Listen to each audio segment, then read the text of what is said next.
l'avenir du processus de Nairobi? Et concerne l'implication directe d'un État tiers, en l'occurrence le Rwanda, qui est présent sur le territoire national et qui, en signant ce document, reconnaît très clairement sa présence. Le Parti démocrate a cette chance de voir une femme à la tête des États-Unis. Je pense évidemment à celles et ceux qui pensaient que Barack Obama n'aurait aucune chance, mais qui a surpris tout le monde. Nous avons vraiment basculé dans une toute autre dimension, dans une autre époque, où maintenant vous avez un certain nombre de valeurs. Pour quelle occasion vous êtes à Abidjan? Mais c'est un événement qui a lieu depuis maintenant 2 ans à Paris, qui a eu lieu l'année passée à Bruxelles et dont la 2e édition à Bruxelles aura lieu au mois de novembre. Ici à Abidjan, nous nous retrouvons donc au Capitole des Riviera Golf pour cet événement qui aura lieu le 17 août 2024.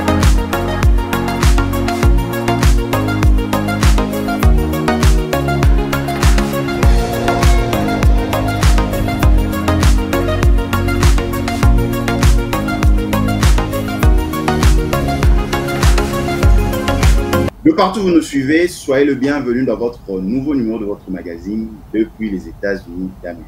Nous allons parler en ce jour de la diplomatie internationale. Les élections aux États-Unis d'Amérique, Kamala Harris fait face à Donald Trump. La crise russo-ukrainienne continue de faire ses nombres de morts.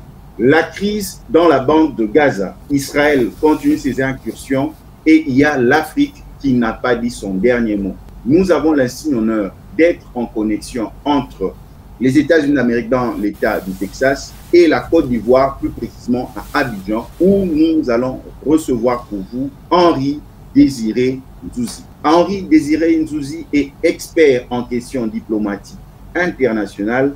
Henri Désiré Nzouzi est le producteur associé du JT diplomatique. C'est avec lui que nous allons échanger. Henri Désiré Nzouzi, nous vous saluons. Bonjour ou bonsoir selon la zone géographique où vous vous trouvez. Merci infiniment de m'accueillir. Henri Désiré Nzouzi, permettez-nous de vous présenter notre curiosité. Vous parcourez le monde. Cette fois-ci, vous êtes à Abidjan. Quelle est la raison de votre visite à Abidjan? Ah, très bien. Je suis à Abidjan dans le cadre du forum Let's Talk Best Business qui se tient à Abidjan ce samedi 17 août 2024. Je suis arrivé depuis lundi parce que le mardi 13, il y a eu une conférence de presse de lancement et en ma qualité de modérateur, je devais animer cette conférence de presse avec l'initiateur du forum, M. Alain Tiba Gogbe, qui est journaliste notamment à Vox Africa. C'est un spécialiste de l'intelligence économique et de la veille stratégique. Et il faut savoir d'ailleurs que Let's Talk Best Business en est à sa 4e édition. Il y a eu 2 éditions à Paris, une édition à Bruxelles et Abidjan est la première édition qui se tient sur le continent africain.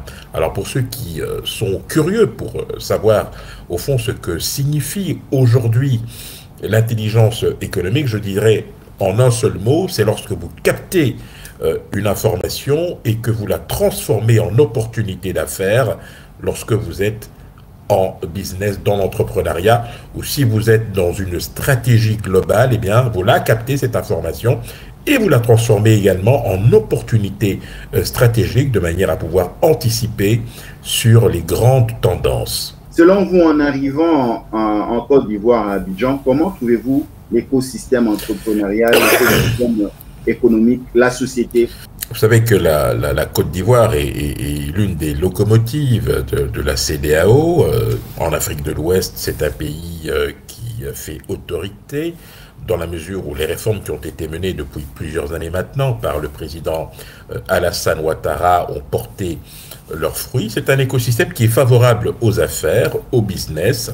Et depuis maintenant quelques années, effectivement, Abidjan est un véritable hub. Je rappelle par ailleurs que Abidjan abrite le siège de la Banque africaine de développement et d'autres structures importantes. Et de ce point de vue-là, je dois dire que la ville offre des commodités extrêmement intéressantes, mais surtout plusieurs écosystèmes qui sont véritablement propices aux échanges, mais aussi à des convergences de vues sur les questions les plus importantes. De partout où vous nous suivez, nous sommes en connexion avec Abidjan, où nous recevons pour vous Henri Désiré Zouzi.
De retour sur ce plateau numérique, nous parlons du JT diplomatique, l'actualité diplomatique dans le monde avec Henri Désiré Zouzi. La crise russo-ukrainienne a atteint son apogée avec l'incursion de l'armée ukrainienne sur le sol russe.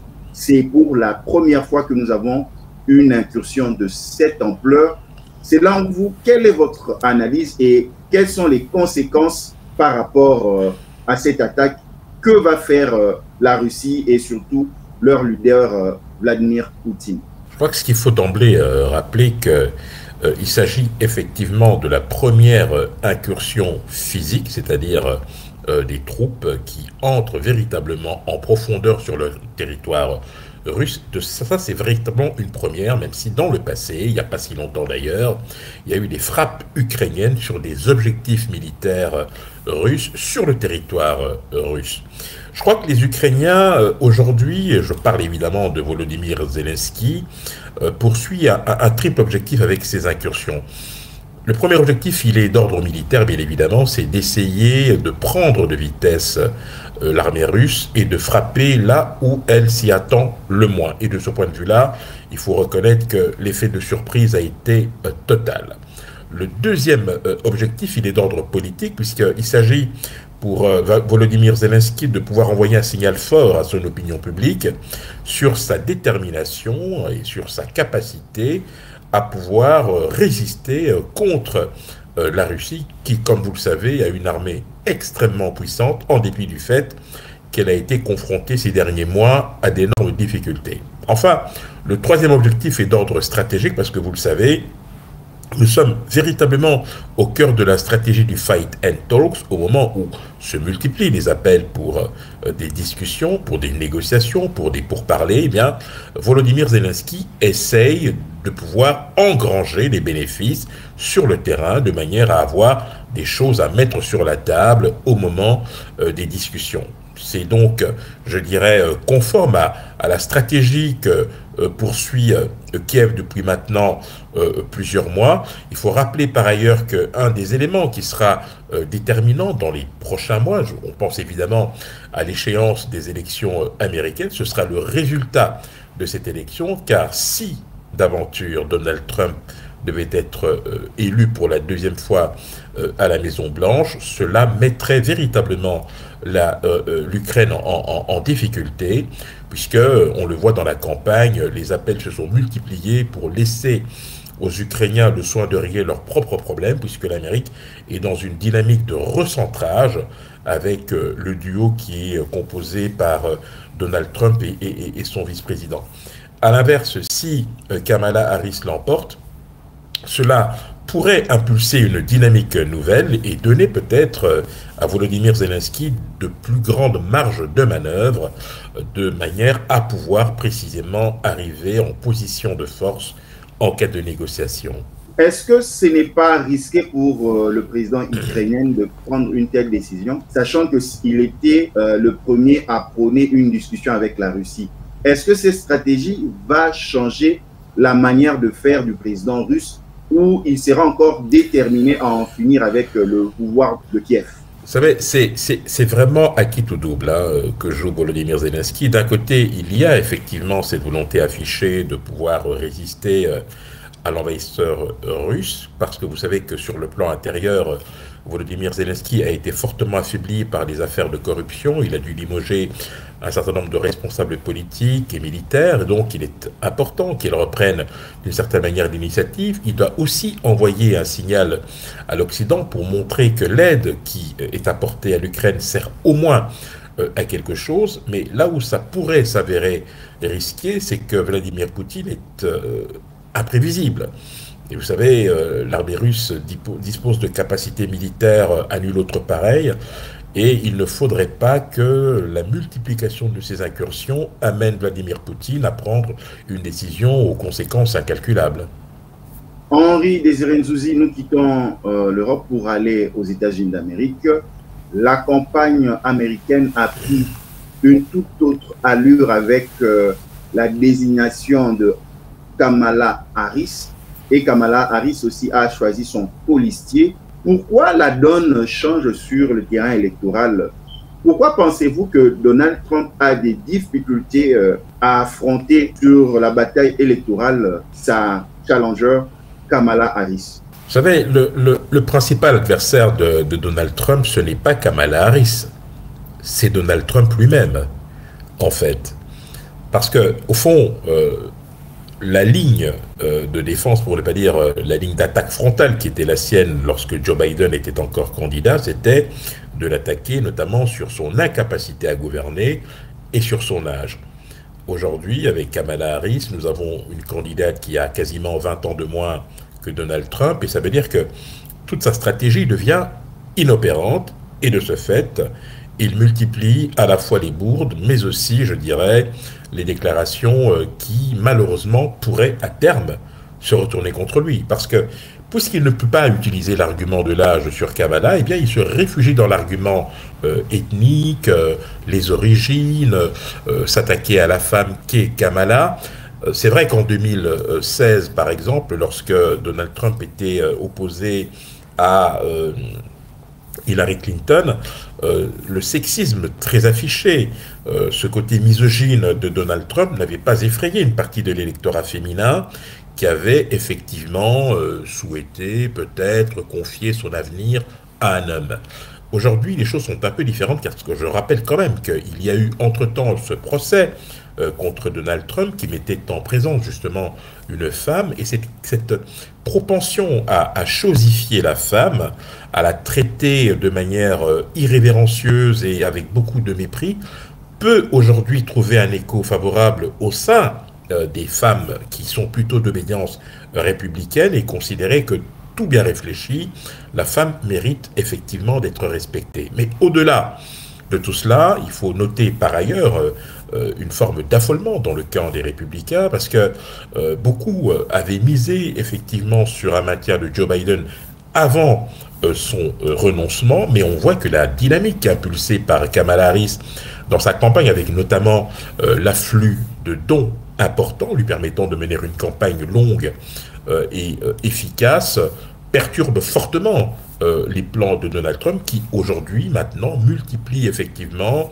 les écarts de langage, ce qui, d'une certaine manière, n'est pas tellement surprenant, mais qui, surtout par ses déclarations, commence de plus en plus à poser problème dans une certaine opinion qui s'interroge effectivement sur ses capacités à pouvoir diriger une Amérique, je dirais, de manière paisible, de manière tempérée, de manière modérée, sans opposer les Américains, sans dresser les Américains les uns contre les autres, parce qu'il faut bien le dire, c'est malheureusement ce qui semble se dessiner dans la stratégie de communication de Donald Trump. Est-ce que le choix de Kamala Harris est un bon choix parce que Biden, en allant, n'a pas laissé la main libre à son camp de choisir un candidat et lui, de manière précipitée pour certains, a désigné directement Kamala Harris, sans oublier un autre cas de figure où une femme a été désignée, Hillary Clinton, face à Donald Trump, mais elle n'a pas pu être élue. Est-ce que cette fois-ci, le Parti démocrate a cette chance de voir une femme à la tête des États-Unis? Est-ce que, selon la culture américaine, les Américains sont prêts à avoir une femme comme président de la plus grande puissance au monde? Alors, d'abord, pardon, s'agissant du choix de Kamala Harris par Joe Biden, ce choix est naturel. D'abord parce qu'elle est la vice-présidente en exercice, c'est un premier élément. Deuxième élément, c'est qu'il faut savoir que dans la tradition électorale américaine, lorsque un parti décide de se choisir un autre candidat, eh bien, il perd le bénéfice des dons qui ont été accumulés par le candidat qui renonce et que donc il faut reprendre les choses à zéro. Le contexte est un peu différent lorsque vous avez une candidate ou un candidat issu du même camp, mais qui surtout assume la plénitude des fonctions ou du pouvoir en tant que vice-président des États-Unis. Vous parliez de Hillary Clinton, nous sommes dans un contexte totalement différent. Je rappelle que, entre-temps, nous avons fait l'expérience d'un président américain de couleur, et je pense que de ce point de vue-là, les Américains sont tout à fait ouverts aujourd'hui, ouverts d'esprit en tout cas, pour pouvoir confier leur destin à une femme qui plus est serait une femme de couleur. Je pense que le débat ne se pose plus à ce niveau-là. Ceux qui seraient tentés d'utiliser l'argument racial pour discréditer pourraient avoir la mauvaise surprise.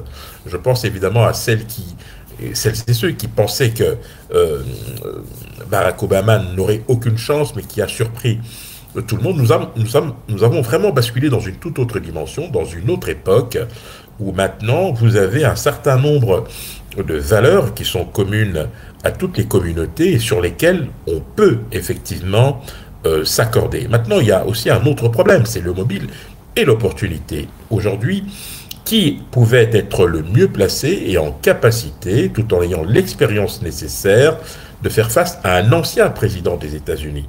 Je pense que de ce point de vue-là, Kamala Harris était la seule personne qui, aujourd'hui, pouvait véritablement s'engager dans la bataille.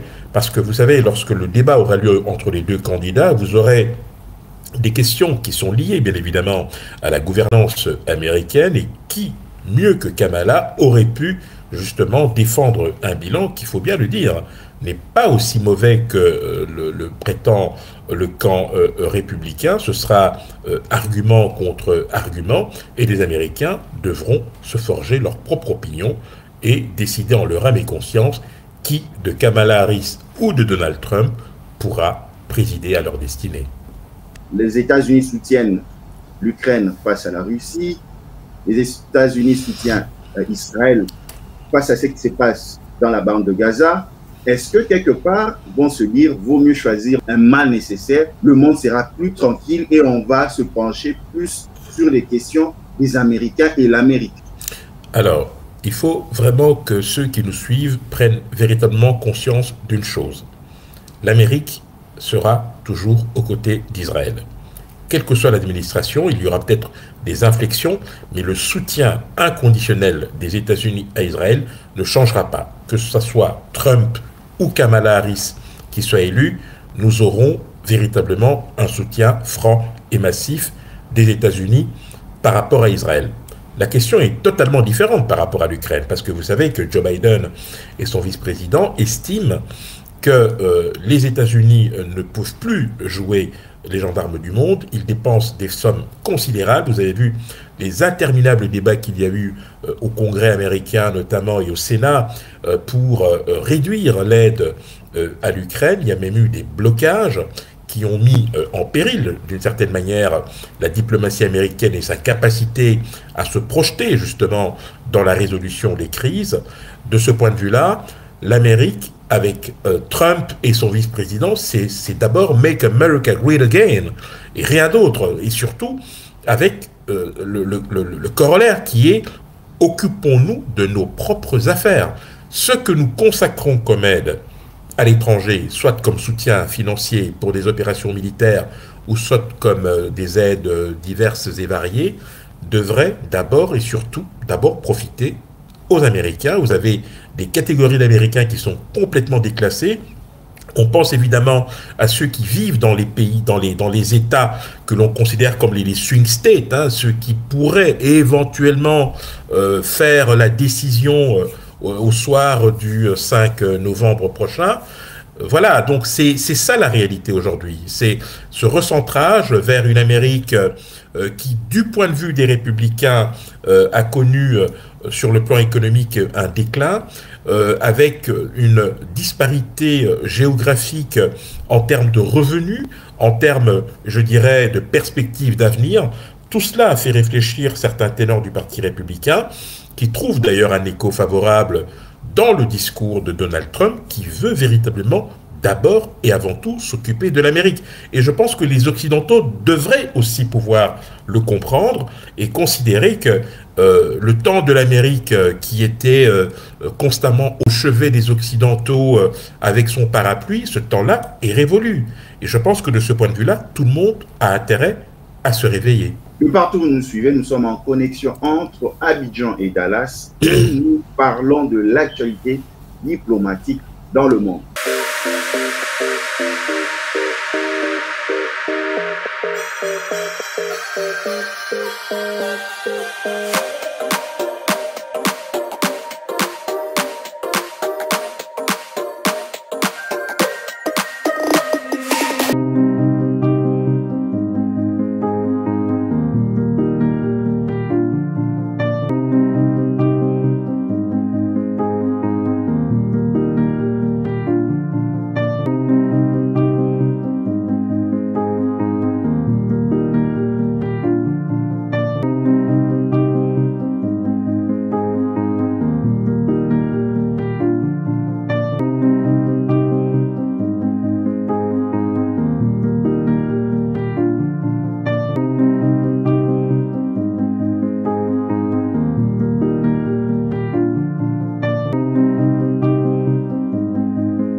De retour sur ce plateau numérique, nous recevons Henri Désiré Nzouzi, expert en questions diplomatiques internationales, pour échanger sur les questions d'actualité diplomatique à travers le monde.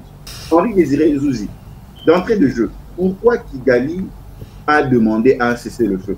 Pourquoi ça ne devait pas être la RDC qui le ferait ou les Nations Unies, par exemple? Alors, je crois que nous devons recontextualiser tout cela. D'abord, si nous devions d'abord tirer des leçons sur la signature de ce cessez-le-feu, la première leçon, évidemment, c'est que pour la première fois depuis 2022, nous avons un début, je dirais, d'exécution de la fameuse feuille de route de Luanda. Je crois que c'est quelque chose qui mérite d'être salué. La deuxième chose, mais ça ce n'est pas une surprise, ce n'est qu'une confirmation, c'est que en signant ce document, le Rwanda reconnaît très clairement et officiellement son implication, sa présence en République démocratique du Congo. Troisième leçon que nous devons tirer, c'est que à la suite de sa réélection à la tête du Rwanda, Paul Kagame est obligé aujourd'hui, qu'il est isolé sur la scène diplomatique, de donner des gages de sa volonté d'aller vers d'avant, mais surtout d'afficher une forme de bonne volonté, même si, on le sait, ce document qui a été signé à Luanda ne lie nullement l'AFC et le M23, qui d'ailleurs ont beau jeu de rappeler qu'ils ne sont pas concernés par cet accord. Et c'est pour cette raison d'ailleurs que, en réalité, cela ne coûtait absolument rien au Rwanda de le faire, puisque en utilisant les proxys que sont l'AFC et le M23, Kagame sait pertinemment bien que même s'il signe un document pour pouvoir garantir un cessez-le-feu, les escarmouches, eux, se poursuivront, puisqu'il n'y a aucun moyen de contraindre actuellement l'AFC et le M23 de déposer les armes. Seul le Rwanda est en capacité de demander à ses supplétifs de déposer les armes. Est-ce que le Rwanda en a la volonté? Je ne le pense pas. Nous sommes véritablement au cœur de ce que je considère comme une stratégie éprouvée, c'est-à-dire le fight and talk, tout en donnant des gages de sa bonne volonté d'être dans une sorte d'ouverture d'esprit pour parvenir à une solution durable et négociée, mais tout en s'aménageant néanmoins des espaces de marge de manœuvre pour pouvoir pousser son avantage jusqu'au bout.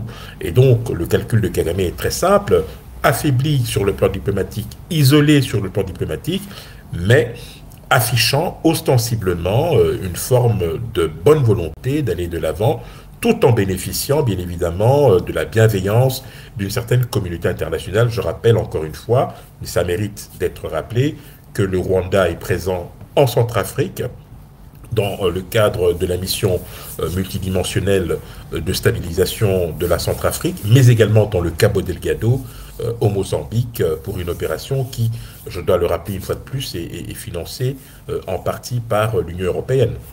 Henri Désiré Zouzi, nous avons suivi une députée du Congo-Brazzaville par rapport à la cession des forêts du Congo-Brazzaville au Rwanda. La société civile du Congo-Brazzaville n'est pas d'accord. S'insurger, dire que céder les terrains agricoles au Rwanda ramènerait un jour la... Parce que le Rwanda a une capacité guerrière que la plupart des pays d'Afrique centrale ne possèdent pas pour la parachever. Qu'est-ce que vous analysez quand vous entendez ce message? Parce qu'elle a parlé, c'est dans les réseaux sociaux, et elle s'est insurgée. Vous savez, chat échaudé craint l'eau froide. Et je crois qu'il y a maintenant, au niveau du Congo-Brazzaville, des voix qui s'élèvent pour considérer peut-être que le rapprochement, qui a été d'ailleurs jugé précipité par certaines capitales, en l'occurrence celle de la RDC, est un mauvais signal envoyé dans le cadre des relations des bons voisinages. Cela ne remet nullement en cause le droit des États à nouer des liens, des accords de coopération avec d'autres États. Cela se fait de manière libre en tant qu'État souverain, mais à condition que cela ne contrarie pas les ambitions, que cela ne contrarie pas les intérêts des pays qui sont dans leur ligne de mire. Et de ce point de vue-là, je pense que ce que cette députée a révélé, c'est tout simplement la prise de conscience d'une situation qui, dans la durée, pourrait effectivement devenir un problème de politique intérieure pour le Congo-Brazzaville.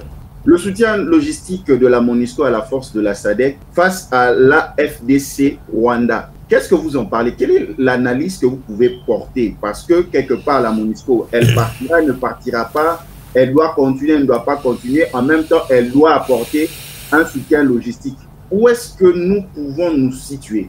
Bon, vous savez, le débat relatif au départ de la MONUSCO, c'est un débat qui alimente les discussions depuis 2010. C'est au moment du cinquantenaire de l'accession de notre pays à l'indépendance que la première demande formelle de départ de la MONUSCO a été introduite par le gouvernement congolais. Nous étions sous le mandat de Joseph Kabila. À l'époque déjà, cela avait surpris bon nombre d'observateurs parce que nous étions déjà, d'une certaine manière, en difficulté. Les années ont passé et automatiquement, comme le fait le Conseil de sécurité, le mandat de la MONUSCO a été prolongé d'une année jusqu'à ce qu'il y a de cela 3 ans maintenant, il y a eu effectivement une résolution qui prévoyait notamment les différentes étapes du retrait graduel de la MONUSCO, avec néanmoins, même si cela n'est pas toujours rappelé, un certain nombre d'obligations de la part de la partie congolaise. C'est-à-dire que si la MONUSCO doit effectivement se retirer de la RDC, il faudrait que dans le même temps, les autorités congolaises soient en capacité de garantir la sécurité des populations qui se déplacent ça et là sur le territoire, la capacité d'éradiquer la menace des groupes armés, la capacité de mener à terme le processus, cela a été relancé il y a de cela plusieurs mois, le processus notamment de démobilisation des armements, relèvement communautaire et stabilisation, et un certain nombre de tâches qui pourraient laisser penser aux Nations Unies et par-delà à la communauté internationale que le retrait total de la MONUSCO ne va pas laisser champ libre à l'aventurisme d'autres armées sur le territoire et que la RDC sera par conséquent suffisamment prête et armée pour faire face à cette situation. Mais vous savez, vous avez la réalité du terrain qui est tout à fait différente. Lorsque la force régionale est-africaine est arrivée, il y a eu un débat au sujet du mandat qui était le sien. Ce débat n'a véritablement pas vraiment été tranché dans la mesure où il y avait une saisine qui était nécessaire, celle notamment du Conseil paix et sécurité de l'Union africaine qui devait donner à la fois son quitus et endosser le mandat de cette force régionale est-africaine. Il n'en a rien été puisque très rapidement les difficultés sont apparues sur le terrain, d'abord en termes de coordination, ensuite vous avez eu les soupçons et sur le terrain des informations qui émanaient notamment des différentes sociétés civiles qui montraient une forme de laxisme ou de tolérance de certaines troupes de la force régionale à l'égard des belligérants. On pense évidemment au M23 et à l'armée rwandaise. Et puis, vous avez la demande formelle du gouvernement congolais de voir cette force se retirer. Cette force s'est effectivement retirée, mais vous avez eu dans le même temps un activisme diplomatique qui a abouti à une implication de la SADC, et cela s'est traduit l'an dernier par cette décision au mois d'octobre d'envoyer effectivement des troupes qui sont déjà sur le territoire et qui, aujourd'hui, à la suite de cette résolution du Conseil de sécurité des Nations Unies, eh bien, permet à cette force de bénéficier d'un appui à la fois matériel et logistique de la MONUSCO, en dépit du fait que le processus de désengagement de la MONUSCO a été déjà enclenché. Mais vous savez, à circonstances exceptionnelles, eh bien, comportement ou, je dirais, solution exceptionnelle, cela n'est pas surprenant, mais cela va dans la bonne direction parce que ça permet de pouvoir accroître les capacités opérationnelles, pas seulement de cette force de la SADC, mais également des forces armées de la RDC. Maintenant, dans tout ça, que devient l'avenir du processus de Nairobi? Et surtout que William Ruto n'est pas en bonne sainteté avec le président Félix Tshisekedi. Alors, on l'a évoqué déjà sur vos antennes à plusieurs reprises. Le conflit à l'Est a deux dimensions. Vous avez la dimension externe. On vient de voir que cette dimension vient d'être relancée, remise au goût du jour à la faveur de la signature de cet accord de cessez-le-feu entre la RDC et le Rwanda. Ça veut dire que ce volet concerne l'implication directe d'un État tiers, en l'occurrence le Rwanda, qui est présent sur le territoire national et qui, en signant ce document, reconnaît très clairement sa présence. Et puis vous avez la dimension interne, celle qui, plus largement, au-delà du M23 et de l'AFC, concerne des groupes armés qui écument des parties du territoire national, qui se replient dans des pays voisins ou qui viennent commettre des massacres sur notre territoire. Tous ces groupes, et on pense évidemment aux groupes locaux, nationaux, ont vocation à déposer les armes et à s'inscrire dans une dynamique de démobilisation, de désarmement, de relèvement communautaire et de stabilisation avec un certain nombre de tâches qui aboutiront bien évidemment à un retour à la vie civile pour certains et dans certains cas, très rares me semble-t-il, eh bien il y aura peut-être une réincorporation dans l'armée nationale, mais c'est un long processus et on voit très bien en fait que ces deux processus n'ont jamais évolué, je dirais, au même rythme, et de ce point de vue-là, je ne saurais trop conseiller à ceux qui nous suivent de prendre leur mal en patience parce que ce sont des questions beaucoup trop sérieuses pour que nous puissions discuter avec légèreté et considérer que les délais sont beaucoup trop courts. Ça prend du temps. Il faut mettre autour de la table les principaux protagonistes, faire appel à ceux qui ont l'influence nécessaire pour infléchir les lignes les plus dures et puis surtout se donner le temps de pouvoir trouver des solutions qui puissent être acceptable par toutes les parties. De partout où vous nous suivez, nous sommes en connexion avec Abidjan où nous recevons pour vous Henri Désiré Zouzi.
De retour sur ce plateau numérique en connexion entre Abidjan et Dallas, où nous parlons de l'actualité internationale, question de diplomatie.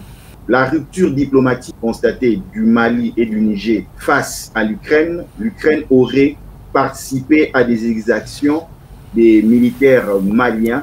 Est-ce que c'est un bon signal de l'Ukraine par rapport à l'Afrique? L'Ukraine est en train de chercher de voir auprès de l'Afrique, parce que l'Afrique a ce soutien de la Russie, mais lorsque de telles bavures ou des écarts diplomatiques dans des termes militaires sont commises, est-ce que cela favorise cette entente cordiale de l'Ukraine avec l'Afrique? Alors, avant de vous répondre, je voudrais qu'on revienne au mois de mars 2022, lorsqu'il y a eu ce vote à l'Assemblée générale des Nations Unies pour condamner l'agression russe sur l'Ukraine. Sur les 54 pays africains, il y en a 28 qui ont voté pour une condamnation de cette agression. Les 26 autres pays restants, vous avez un bon quart qui a voté contre une condamnation, vous avez une autre partie qui s'est abstenue et une dernière partie qui n'est même pas venue voter. Ce qui montre bien l'embarras des pays africains sur cette question et surtout le rôle que la Russie continue véritablement de jouer sur le plan géopolitique et stratégique sur le continent africain au moment où vous avez l'émergence de nouveaux acteurs à l'aune de cette fracture géopolitique et stratégique.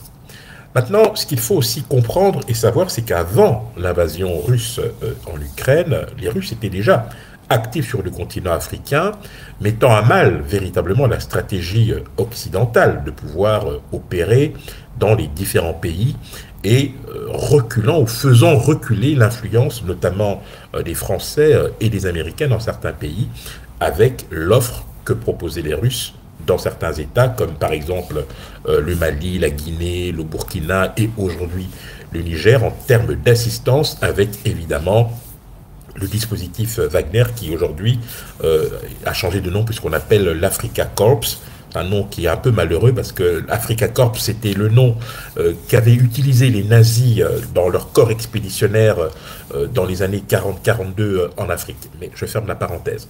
Pour revenir donc à l'Ukraine, il faut savoir donc avec cette invasion de février 2022, avec cette volonté de résister à cette invasion russe, aujourd'hui, les Ukrainiens ne ménagent aucun effort pour frapper là où ça fait mal. Dans le cas qui concerne le Mali, il n'y a pas eu à proprement parler d'intervention ukrainienne, je dirais, sur le terrain en termes d'hommes physiquement. On soupçonne qu'il y a eu effectivement la formation de certaines milices au maniement de certains drones et aussi la collecte et la transmission d'informations ayant permis aux terroristes de pouvoir infliger cette défaite cinglante à Wagner et à l'armée malienne. Mais avant la guerre en Ukraine, les Occidentaux essayaient de réduire l'influence russe en Afrique, voyant d'un très mauvais œil son application, alors que les Occidentaux s'étaient déjà mobilisés dans la lutte contre le terrorisme à travers plusieurs dispositifs. On va peut-être les rappeler.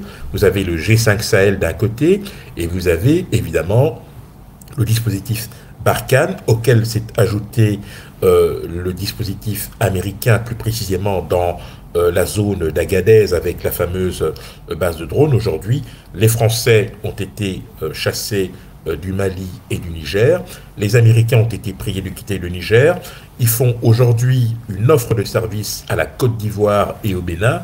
Nous verrons comment les choses s'articuleront. Mais aujourd'hui, avec ce qui se passe en Russie, eh bien, en Ukraine, pardon, les Ukrainiens, au premier rang desquels Zelensky, considèrent que tout ce qui peut affaiblir la Russie, à la fois sur le continent européen, et on le voit avec cette incursion sur le territoire russe, et en Afrique, notamment à travers Wagner, est toujours bon à prendre.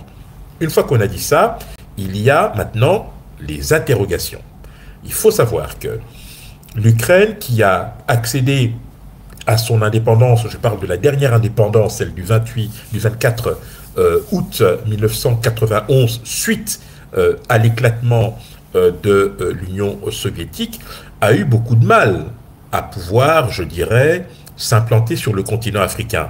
Entre 1991 et jusqu'au début de cette année, l'Ukraine ne disposait que de 11 ambassades sur le continent africain. Je vais en citer quelques-unes. Vous aviez l'Éthiopie, l'Égypte, la Libye, le Maroc, la Tunisie, l'Angola, l'Afrique du Sud et le Nigeria. Et depuis le mois d'avril 2024, eh bien, l'Ukraine a ouvert 6 ambassades sur le continent africain, avec l'objectif, évidemment, de pouvoir s'implanter, mais surtout de pouvoir resserrer des liens de coopération avec certains pays. Cette année donc, on a vu tour à tour l'Ukraine ouvrir une ambassade en République démocratique du Congo, en Côte d'Ivoire, au Rwanda, au Ghana et au Botswana. Et donc, on voit bien ici que les Ukrainiens font le calcul qu'il faut impérativement être présent sur le continent, pas forcément pour combattre les Russes, mais pour y étendre son influence et faire en sorte que le combat qui est mené en Ukraine par l'armée ukrainienne contre la Russie puisse trouver un écho favorable. Maintenant, il y a un dernier point très important sur lequel nous devons nous appesantir. Il faut savoir par exemple que le Sénégal, par la voix de son ministre des Affaires étrangères, mais également la CEDEAO, ont demandé que l'Ukraine puisse s'abstenir d'envenimer la situation dans le Sahel, étant donné que cela pouvait avoir des conséquences sur la région, et que par conséquent, il fallait afficher profil bas.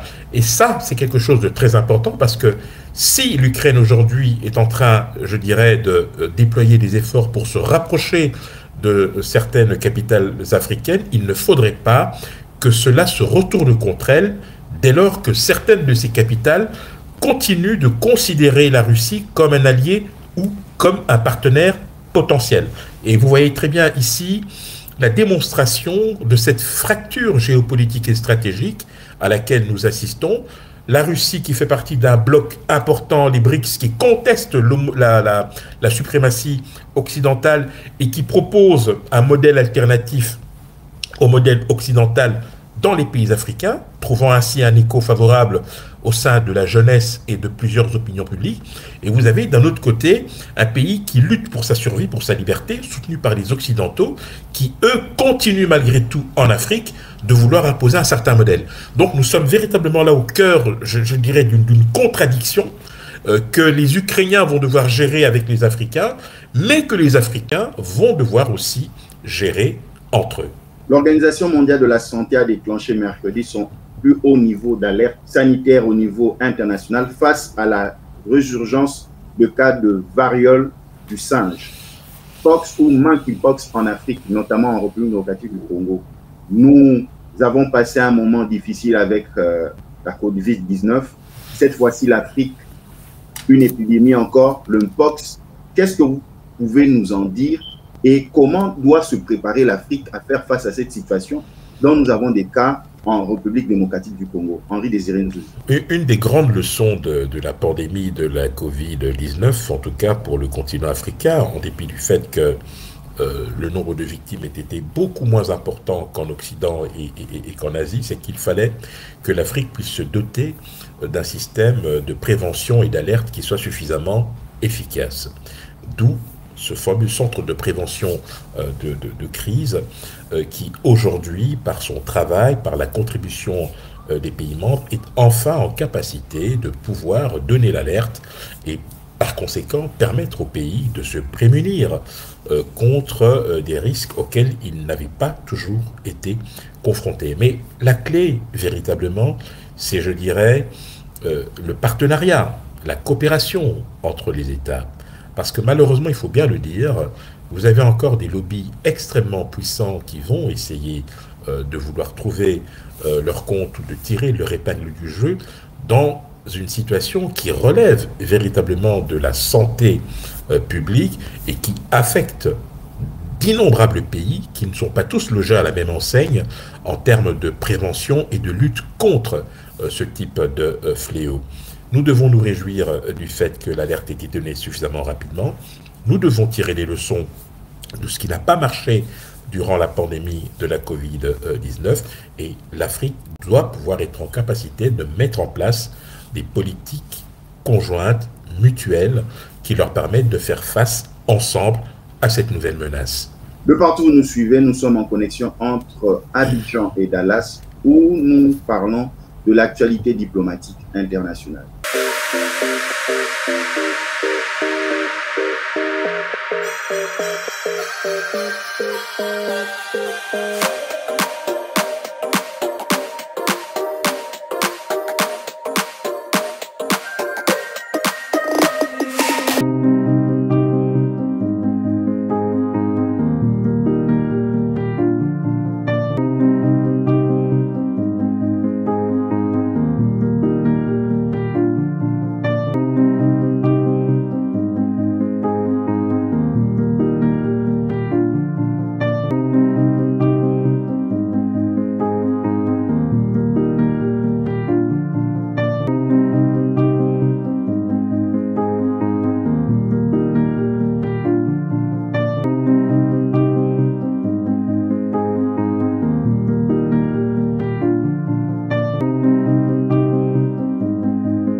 De retour sur ce plateau numérique, nous recevons pour vous Henri Désiré Nzuzi, spécialiste en diplomatie internationale. Henri Désiré Nzuzi, nous avons plusieurs crises en Europe. Une crise politique en France. Il y a eu de la calmie avec les Jeux Olympiques et nous pensons qu'après ces Jeux, ça va encore reprendre de plus belle. Vous avez des questions raciales qui prennent une autre forme d'ampleur en Grande-Bretagne, notamment avec ce jeune de 17 ans, le jeune Rwandais de 17 ans, qui aurait fauché 2 enfants en Grande-Bretagne, et la question sur les musulmans, la question sur l'immigration.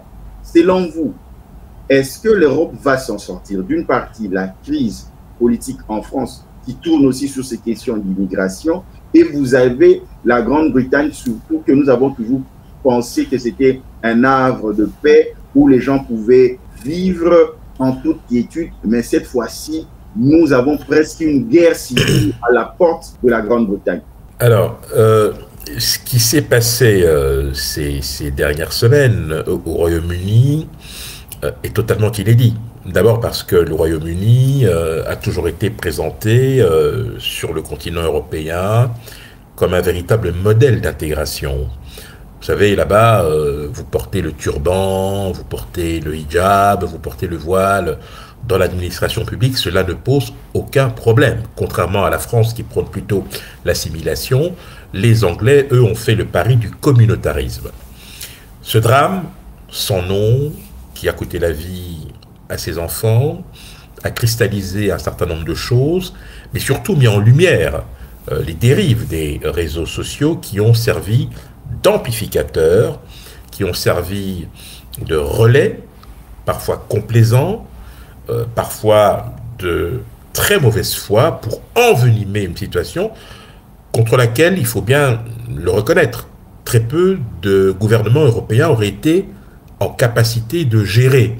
Les Britanniques en ont fait les frais, et c'est vrai que ce n'est pas dans la tradition britannique de traiter les minorités de cette manière, mais vous avez en dessous de ça, évidemment, quelque chose qui couvre depuis très longtemps au Royaume-Uni, c'est ce sentiment qu'une frange des migrants s'en sort mieux que les natifs ou que les autochtones.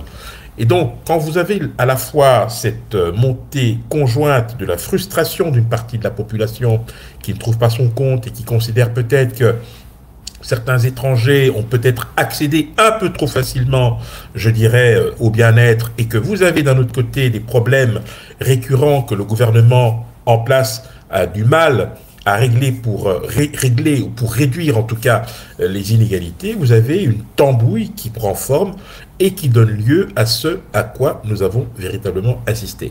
Nous devons lire à travers les lignes, ne pas nous contenter des images ou des discours clés en main qui nous sont offerts, même si cela s'est fait avec la complicité bienveillante de certains réseaux puissants comme X par exemple, le réseau d'Elon Musk qui a véritablement eu aussi un rôle plutôt négatif dans le traitement de cette affaire, plutôt que d'appeler ou de lancer un appel à l'apaisement. On a plutôt eu le sentiment que X et certains autres réseaux ont servi d'exutoire pour que se libère la parole raciste, et ça donne la situation à laquelle nous assistons aujourd'hui.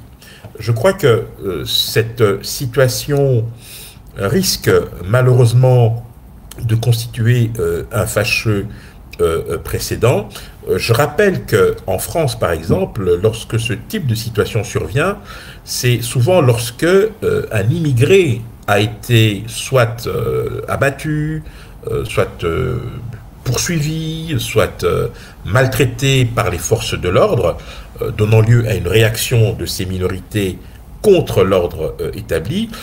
Au Royaume-Uni, c'est la victimisation d'une partie de la population à cause d'une présence de migrants considérés à tort ou à raison comme trop importante, qui a permis justement cette révolte, cette montée de la frustration qui s'est exprimée par la violence. Et je crois que face à ce type de situation, il n'y a pas 36 solutions. Il y a le dialogue. Mais pour qu'il y ait dialogue, il faut qu'il y ait des appels à l'apaisement. Et ces appels ne peuvent être lancés que par des personnes qui sont soit moralement irréprochables, ont déjà, en tout cas, par leur parcours, fait la démonstration qu'il était possible, je dirais, de faire discuter des personnes qui campent ostensiblement sur des positions radicales. Et c'est surtout un appel au bon sens. Parce que il va bien falloir s'asseoir à un moment donné et trouver des solutions pour que cela ne se reproduise plus. Malheureusement, ça laisserait des traces durables. Je rappelle que le nouveau gouvernement britannique a été mis en place il y a à peine quelques semaines. C'est la première crise d'envergure pour ce nouveau gouvernement. Et leur tourne parce qu'il faut véritablement trouver des solutions. Mais je peux d'ores et déjà vous dire que ce qui s'est passé au Royaume-Uni a très certainement redonné des arguments aux différents mouvements d'extrême droite que l'on trouve dans la plupart des pays, puisqu'on observe depuis maintenant une petite dizaine d'années une montée en puissance des partis d'extrême droite, selon qu'ils soient nationalistes, fascistes et autres tendances, qui ont le même fond de commerce, c'est celui qui consiste à désigner les migrants comme étant les boucs émissaires de tous les problèmes, que ce soit économique, ou de sécurité. Et malheureusement, c'est quelque chose qui trouve un écho favorable au sein d'un certain électorat. Henri Désiré Nzouzi, quels sont les enjeux de la 79e Assemblée générale des Nations unies? Comme chaque année, vous avez un thème qui est retenu pour cette assemblée, mais le moment fort aura lieu entre le 22 et le 24 septembre prochain avec le sommet sur l'avenir. C'est un sommet qui va très certainement s'attacher à réunir tous les points de vue sur la manière la plus efficace de pouvoir se doter d'un avenir commun qui tiennent compte, je dirais, des enjeux et défis actuels. On pense évidemment au réchauffement climatique, on pense à la question de la transition énergétique, on pense aussi et surtout aux problèmes liés aux inégalités, mais aussi à la résolution des conflits. L'RDC sera représenté par son Excellence Monsieur le Président de la République, Félix Antoine Tshisekedi Tshilombo. Ce sera donc un enjeu important pour notre pays de pouvoir y porter sa voix.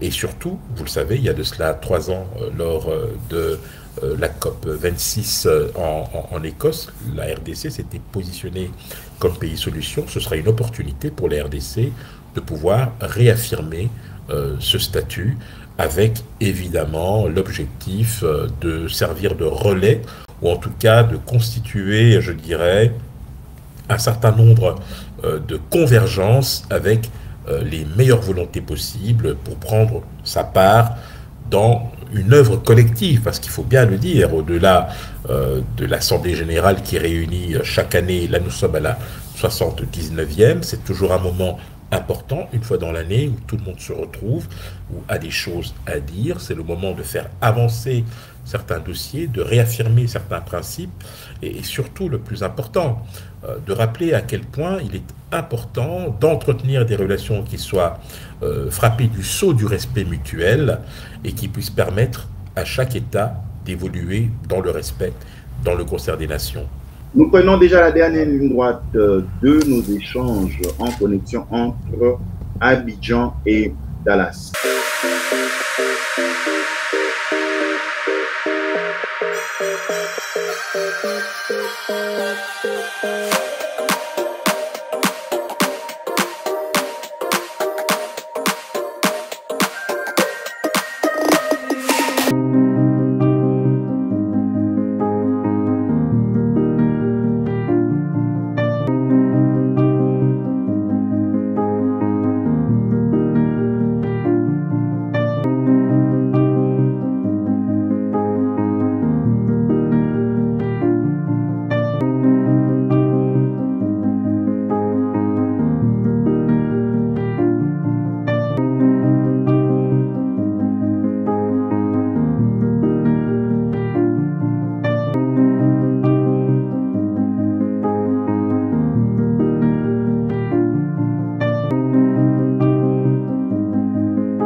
Nous recevons pour vous Henri Désiré Nzouzi, expert en diplomatie internationale. Henri Désiré Nzouzi, nous prenons déjà la dernière ligne droite de nos échanges.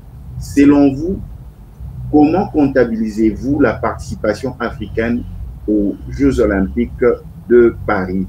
Êtes-vous satisfait?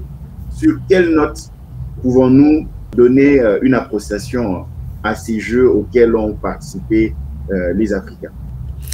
Écoutez, d'un côté, vous avez une forme de tradition qui a été respectée. Le Kenya, une fois de plus, termine premier des pays africains en termes de médailles. Le Kenya a engrangé une dizaine de médailles, dont quelques-unes en or. Vous avez l'Algérie, le Maroc, la bonne surprise est venue évidemment du Botswana, qui s'est adjugé l'or sur 200 mètres. Vous avez la révélation de l'équipe de basket du Soudan du Sud. Vous avez comme ça de très belles surprises qui montrent effectivement qu'il y a sur le continent un véritable regain de dynamisme, à la fois dans le sport, mais surtout une participation de plus en plus visible dans les différentes compétitions.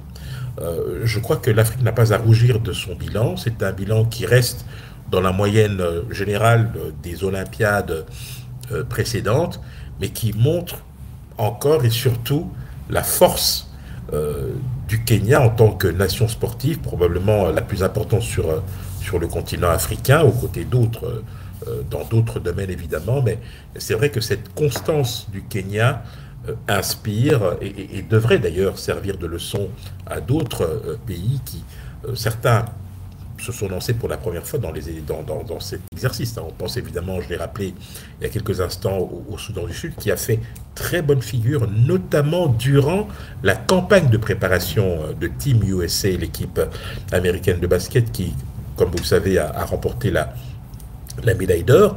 Et c'est vrai qu'être confronté pour la première fois à ce niveau-là et faire aussi bonne figure, ça mérite quand même, je dirais, d'être salué.